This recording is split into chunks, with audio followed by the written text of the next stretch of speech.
Yo, what's up with you guys? It's your boy Yaahn Hunter Jr. here, and check it out. We're going to be talking about how to get your 808s and your kicks to sound really good together where they're not fighting each other. Let's get right into this. All right, guys, so for the first gem, you want to find short kicks and a long 808. See how the 808s are ringing out longer than the kick. The kick is short and stabby, and the 808s are sustained.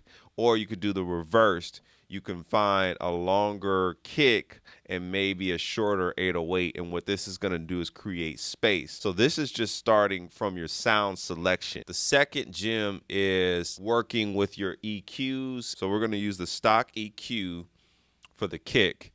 And so what I've done is I've found where the beater is. So we have the fundamental and the low end and stuff like that, and we'll touch that, but I want to touch this really quick too. So the beater of this kick drum is resonating around this area right here. So this, 800 to 1K area. So let's check this out. Let's turn this off. Turn it back on. You see that beater is getting clearer. And let's exaggerate it for this video. See there? So that brings clarity to the kick drum. So you're not constantly just boosting the low end. You can leave the low end where it's at temporarily and just simply get more click from the kick. This is the kick and the 808 together.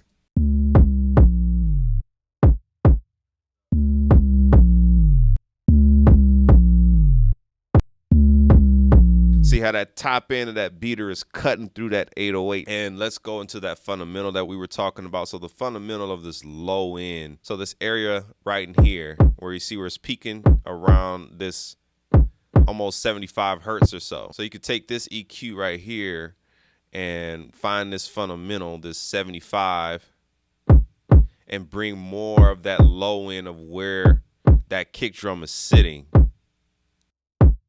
See there? Add a little beater. Now you have more of a round, nice low end and click beater type kick. But you want to be careful with how crazy you go on that low end because you want to make sure that you have room for the low end of the 808. Now, depending on how you play your 808 is a big factor. If you're staying on the same notes majority of the time, it makes it easier to EQ. But when you're working with 808s that I'm working with, I'm playing the 808 more like a bass player, and it makes it more complicated because I'm sliding around different notes. And I'm going to show you guys my strategy to get some consistency. For the fundamental, we can, get this EQ and look at where it's sitting.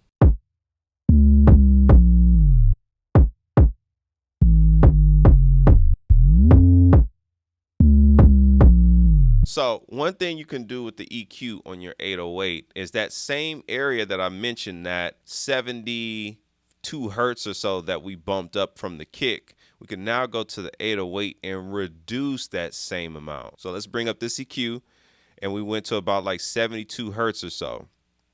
We can duck this out just ever so slightly, so we need to shorten this bell a little bit here. So let's shorten the bell. Like something like this, and then let's get over to 72, and now you can duck just a hair of that frequency out so the kick drum can have that frequency to reign supreme.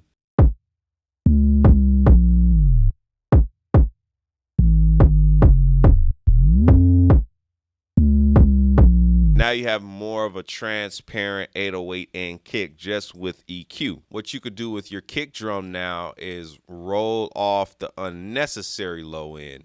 You could take this low end right here and let's shorten up this bell, this octave, to about like 48.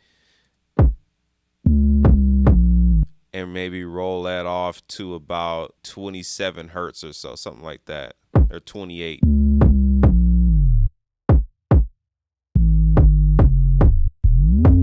So we could do 29.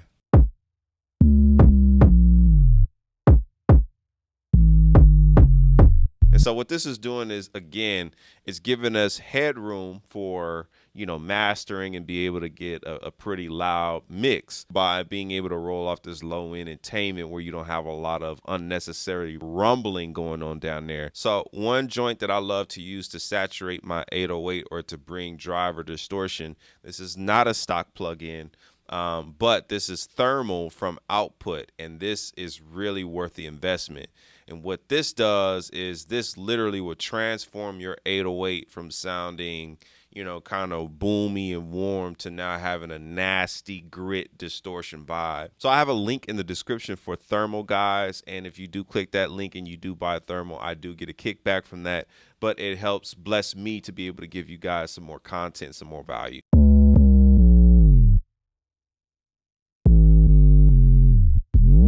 See there? Then let's turn this off. Put it back on. And this is going to help your 808 cut through your cell phone, your laptop speakers by having this type of drive. Now let's work with the kick and the 808 together. Yeah. Now we can bring the 808 down because of that distortion.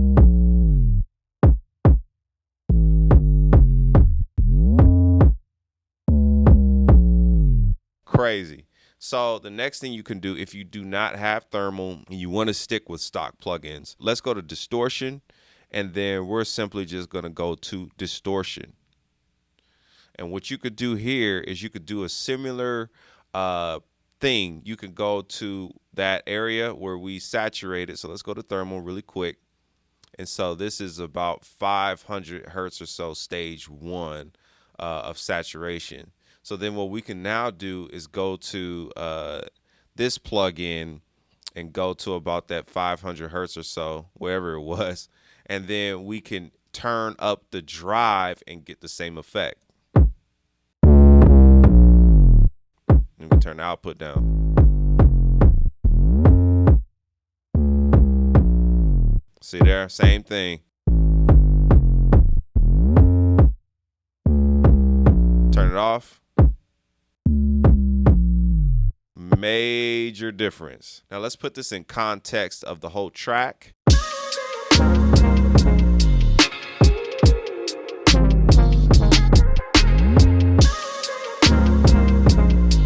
See what I'm saying? So it's giving it that presence. Now that's with the stock distortion. Now let's put on thermal.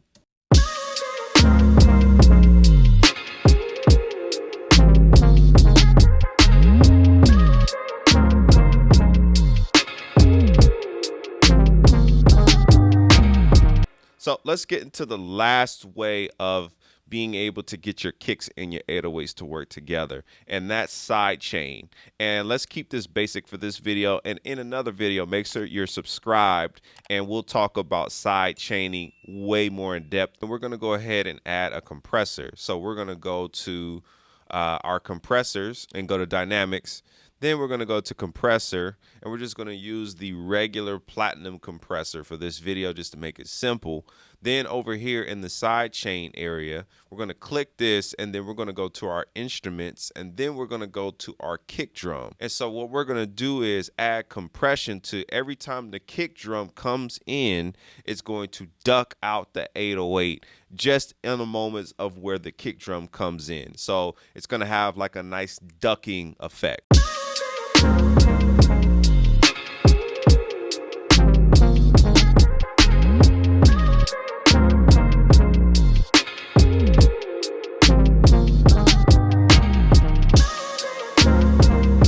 So you can see the compressor responding to the 808. So when the kick drum comes in, it ducks that 808 to keep that kick in the front. So you could do this subtly, or you can do this more on the extreme side, kind of how I have it. I just wanted you guys to hear the compressor ducking that 808 back. I hope you guys got some value from this video. If you did, give your boy a thumbs up, subscribe to this YouTube channel, and turn on those bell notifications so you don't miss anything else. And I'll catch you on the next video.